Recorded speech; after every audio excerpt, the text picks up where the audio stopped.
This is Drew, and I'd like to take the time to welcome you back to my channel. The fragrance we're going to talk about today is by none other than the house of Tom Ford, and it's called Bitter Peach. Get it in there. Of course, we're going to come back and we're going to do a deep dive and or first impression into the fragrance as soon as we get back.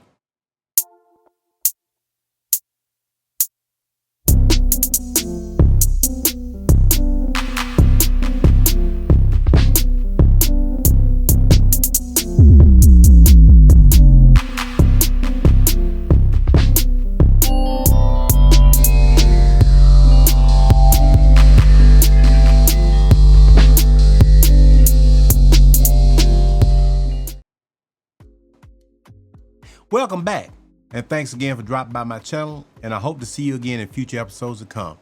If you find any value in the information that I offer, please subscribe to the channel and also hit that like button so that the algorithm will help push the video out and so that you don't miss any future episodes. We're talking Tom Ford today. Okay, with this particular one, this Tom Ford one, I'm gonna have to, this comes with a little bit of a twist. I bought this one near the beginning of my fragrance journey a few years ago. And when I first smelled it, something was off. So what I did was I went on and kept it because I knew I'd be starting a fragrance channel at some point. But my particular bottle is a fake. I can tell you that right now. We're gonna go over that in a little bit, but what I wanna do is compare the real Bitter Peach, which is here. I actually went down to Neiman Marcus and got it. And actually I've used a little bit. I don't have about a little bit left. So I want to go ahead on and do a comparison on the fake one as opposed to the real. So what we're gonna do, we'll start out with this particular one, which is the real one right here. I watched her actually spread out of a Tom Ford bottle for me. Because when I got the first one, it was like something was off. I didn't know what it was because I didn't know what the fragrance was supposed to smell like. But I knew something didn't come off right to my nose. And I wanted to make sure it wasn't just me getting a little bougie or whatnot. So let's go ahead and spray the original first and we're gonna break it down. Go ahead and let it dry down a little bit.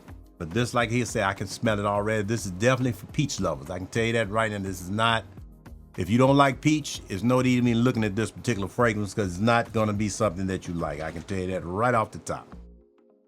Now, right off the top, I can tell you right now, if you like peach, you're gonna love this because that peach blood orange and heliotrope is kind of sitting right up top. I mean, it comes off real nice and smooth.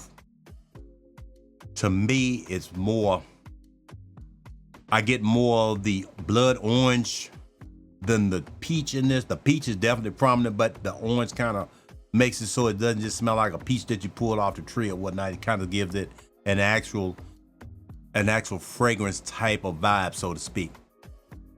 The cardamom is more in the back. This is pure blood orange and peach. I would say from this particular distance, this is probably about 8 inches to a foot from my nose right now. That's what you're gonna get. And that's pretty much how it's gonna project out when it comes across. Now, it is starting to calm down. It does have some girth to it. It's not a weak fragrance. Now, it says it has rum, cognac, and jasmine. I do pick up a little bit of floral, that jasmine going on with that heliotrope. I do pick that up, but it's super light. This is a blood orange peach forward fragrance. I can tell you that right now. All the other notes, it said it has vanilla, which I don't really pick up a lot of it. It's probably in there because it does have a nice smoothness on the back, but it's kind of light. I do pick up some of that tonka sandalwood type of deal. I do get that. But the main accord, like I said, is peach. Peach and orange. Keep that in mind. This particular one doesn't really vary from me wearing it. I didn't really detect it switching to anything else other than that blood orange, peach, heliotrope type deal. Because you can tell that heliotrope and jasmine gives it a little bit of floral, but that's kind of pushing the fragrance out. But that's more when you get close to it. But out from it, I would say anywhere from the 2 to 4 foot sea odds you're gonna get around it when you first spray it. This is blood orange and peach, period.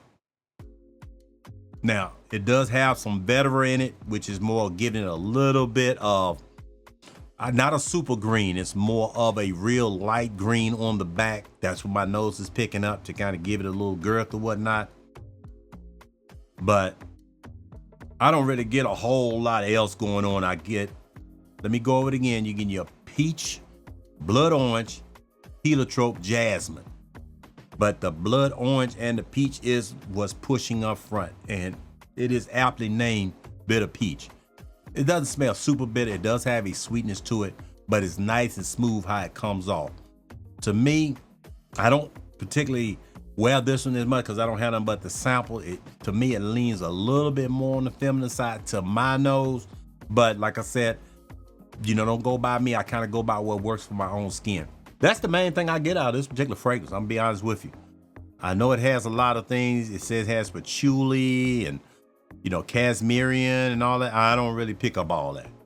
This is a rich blood orange peach heliotrope type of deal with some jasmine, a little bit of vanilla, tonka bean, and definitely has sandalwood. You can pick that sandalwood vetiver up in the back because that gives it more of a earthy type scent on the back, but just a little bit. But this is a nice, rich, deep, dark peach with ripe, almost too ripe blood orange mixed into it. This is not one that I suggest that you buy anywhere but from a reputable person that sells it, like Neiman, somewhere like maybe Macy's, Nordstrom, somewhere like that, because I got caught in the trap of buying, like I said, trying to pick it up on the low. Like maybe it was eBay or one of them sites, and I know I got duped. But what we're gonna do is go ahead and spray this also, and I wanna compare it. But if you look at it, even with the bottle itself, you can see that the inner lining is actually coming loose from the bottle. And this is after it is set up probably about 2 years or whatnot. But when I first smelled it, well, let's do this. Let's go ahead and put it on a test strip, and we'll go from there. Tell you what, let me go ahead and mark it. I don't think I'm gonna mix them up, but I'll put a mark on the one that this particular is. And this is why I think it's a fake. Not only just because you see how the bottle is falling apart after it's set on the shelf, but the scent profile, let's just go ahead and break it down. Let me let it dry a little bit.